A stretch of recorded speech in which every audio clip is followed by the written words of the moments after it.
गांव की एक छोटी सी गली में एक रहस्यमय मकान था।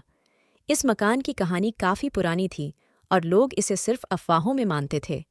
गांव के बच्चे इस मकान के पास नहीं जाते थे क्योंकि यहाँ कुछ अजीब और भयानक होने की अफवाहें थीं।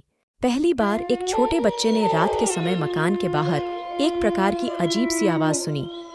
वह डरकर अपने घर लौट आया, लेकिन वह सोने के लिए अपनी आंखें बंद नहीं कर पाया। उसके बाद से हर रात उसी आवाज़ को सुनने के लिए उसे मकान के पास जाने की लत लग गई। वह किसी को अपने अनुभव की सच्चाई बताने के लिए नहीं मिल पा रहा था और उसे समझ नहीं आ रहा था कि यह आवाज़ क्या है और कहाँ से आ रही है। कुछ दिनों बाद उसने अपने दोस्तों को साथ लेकर मकान की तलाश की। उन्होंने एक पुराने कमरे में चुपचाप चलने के लिए दरवाज़ा खोला। उन्होंने अचानक वहाँ कुछ देखा जो उन्हें बिल्कुल भी अच्छा नहीं लगा। एक पुरानी पुस्तक में चिपके लाशों की खोज के बाद उन्होंने वहाँ से भाग जाने का फैसला किया। जब वह अपने घर पहुंचा तो उसने देखा कि वहां पर एक रोशनी जल रही थी।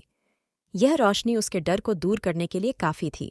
और जब वह अपनी माँ के पास पहुंचा तो उसने अपने मन में एक ही सवाल छोड़ दिया, क्या वह मकान सचमुच भूतों का घर था या सिर्फ मेरी विद्या के खेल का अंतर्निहित रहस्य था?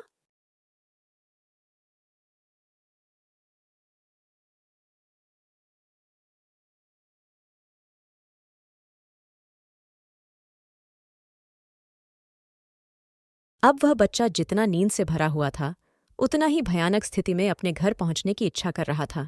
और जब वह अपनी माँ के पास पहुंचा तो उसने अपने मन में एक ही सवाल छोड़ दिया, क्या वह मकान सचमुच भूतों का घर था या सिर्फ मेरी विद्या के खेल का अंतर्निहित रहस्य था?